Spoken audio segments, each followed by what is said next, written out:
Tonight I'm going to be showing you an enchilada pie, or you can do this as enchiladas that you roll up.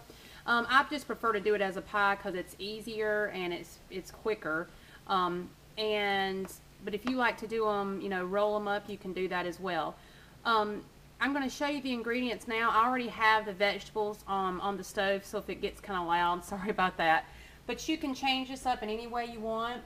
I'm doing this one vegetarian, of course, but you can do it with meat like ground turkey, ground beef. I'm going to make one for my mom that's got the lean ground turkey in it.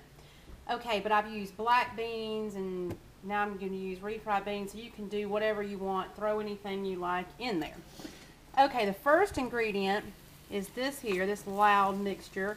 I'm just do any kind of vegetables that you'd like. I'm doing onions and mushrooms, but you can do like bell pepper, corn, and just the amount that you want. I've got about a half of an onion and about a half of a pack of sliced mushrooms.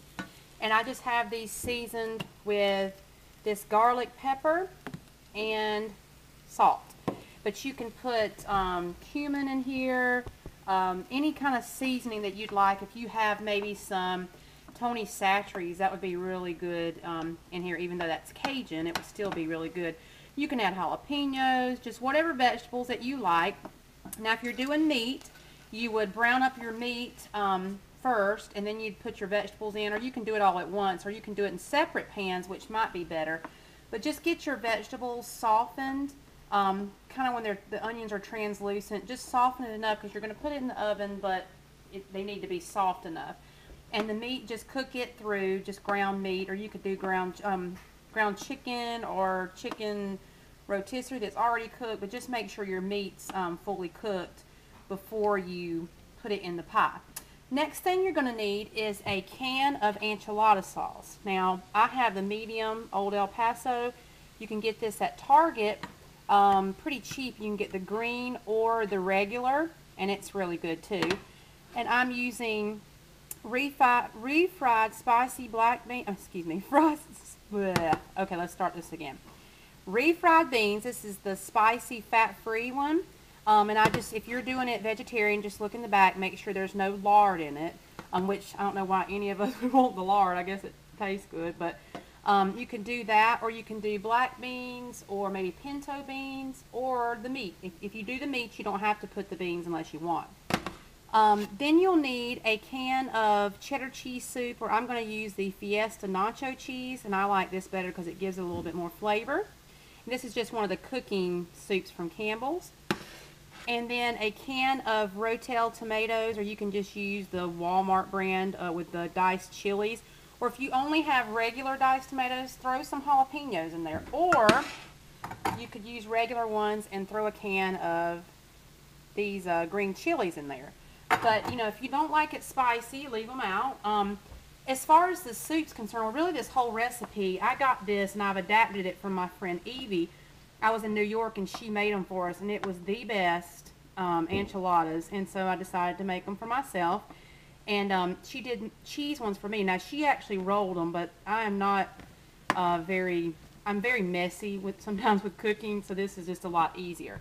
Now for the tortillas, I'm using these flat out wraps, and we've used these before and they work pretty good. The reason I'm using these is because I have them, but see, they're a long shape and they fit in the pan really well.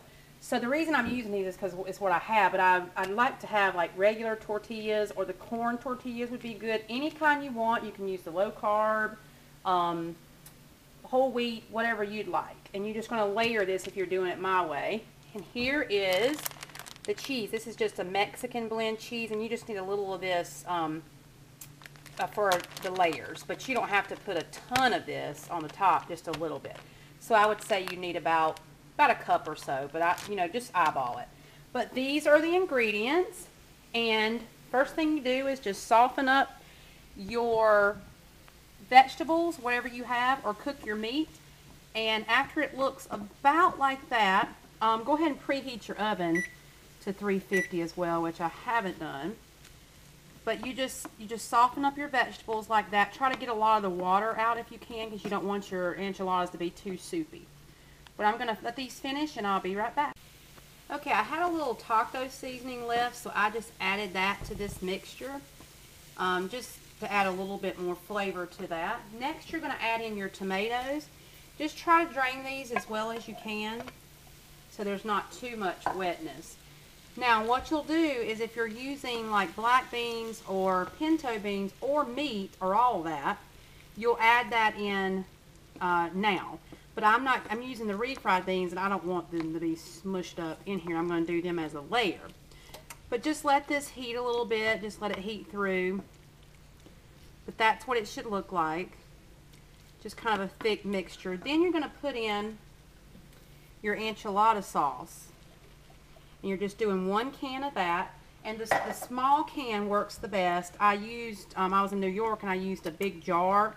And it was way too much. Unless you're making a huge one, it's just way too much. But just let this reduce a little bit and I'll be back.